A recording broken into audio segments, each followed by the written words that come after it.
Welcome to Daily Steps from One Extraordinary Marriage, where we outline simple steps that you can take to have the ultimate marriage adventure. I'm Tony DeLorenzo, your co-host, along with my beautiful wife, Elisa. In today's show, we address the question, what do we do if we have nothing to talk about?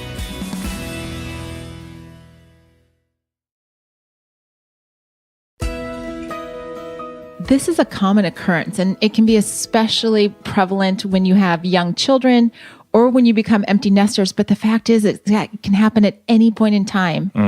In marriage, you can find yourself in this place of going, what do we talk about? Yes, Elisa and I have been there many a times over our 21 years of marriage, looking at each other, wondering what we're going to talk about, even though we're out on a coffee break or a date night and just sort of sitting there with a lot of long silence.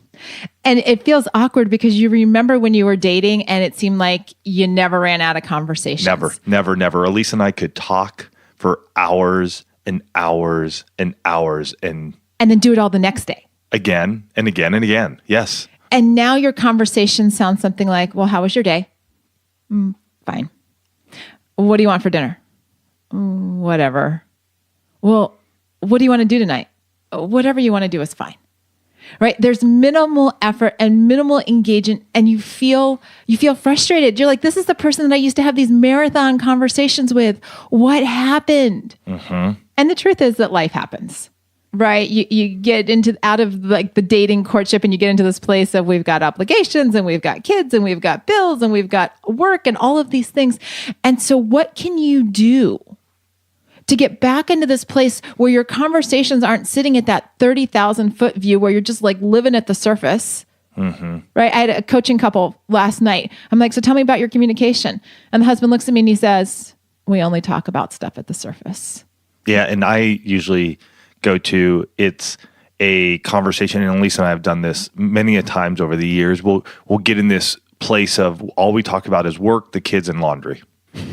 Or in laundry is mainly, when I say laundry, I'm talking about like chores. Cleaning the house, the garden, the inside, the outside, whatever it may be.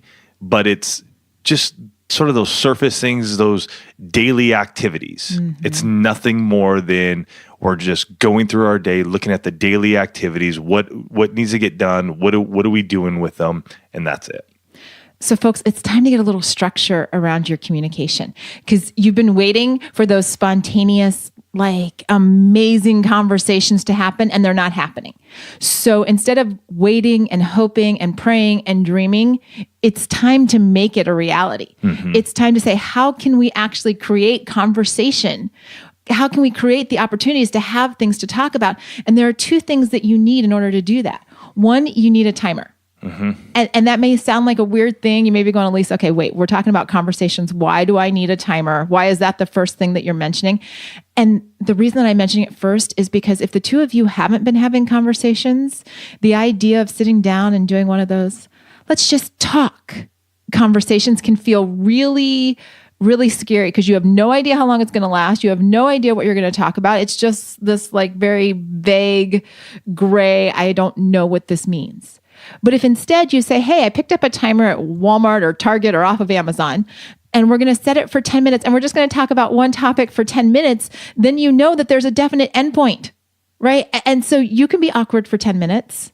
You can be a little bit uncomfortable for 10 minutes if the two of you haven't been having a conversation, because you know the timer is going to go off. And just as a side note, don't use the timer on your phone. And the reason why is because you'll get distracted by whatever's on your phone, and you won't actually have the conversation. Right? We use our phones for too many things, and it really isn't a very functional tool when it comes to having a conversation. Yeah, I would say you definitely need to have a separate timer for yourselves. And that way, like Elisa said, you're not getting all of a sudden now you're looking at your phone and you go from a timer to Facebook to Instagram to something else to this. And then before you know it, you guys are both frustrated. If you have a watch, use a stopwatch, use something of that nature. Even a clock on your wall. It doesn't have to be perfect. We're not sitting here trying to get down to the millisecond. We're saying, hey, we're going to talk about this question for 5 minutes.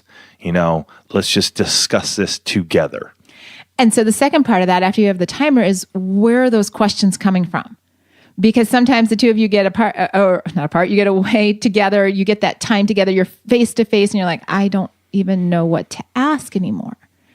And the thing is that there are a lot of resources out there that you can tap into, but having questions ahead of time that you don't have to think of keeps you from being in that awkward, oh, what do I ask? What's okay? What's not okay?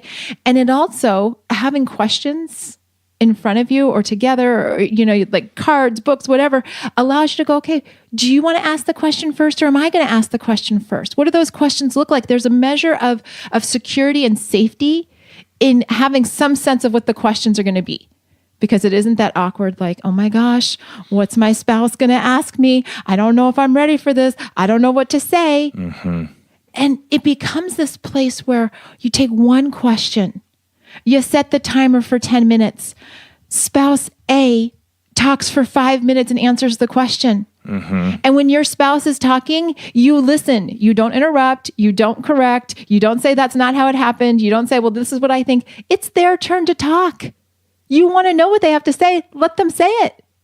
And then when it's your turn, you get to talk without interruption, without correction, without all of that, because we're working on creating this space where the two of you can give and take. You can get back into that rhythm, back into that experience of going, what does it look like when we just talk with one another? It's a lost art. Two of our favorite resources are Connect Like You Did When You First Met, 101 Proven Questions for Couples. And this is a book that Tony and I actually wrote. Yep. We put it together because we wanted a resource for all of you that would cover all areas of intimacy. Everything from finances to kids to what happens in the bedroom. Right. And it's great because it's a book that you can like shove in your glove box. You can, have it on the coffee table. It's there all the time. A second resource for you guys is Rehab After Dark. And this is fun because this is a deck of cards. You can actually throw a few in your wallet, stick a few in your purse, pull them out here, there, and everywhere. And this one focuses strictly on your sexual intimacy, what happens in the bedroom. So whether you're looking to cover everything or you're just looking to focus questions around your sexual intimacy, these two resources are going to make a difference in your marriage. For more information on these, check out connectlikeyouDid.com and oneextraordinarymarriage.com/afterdark.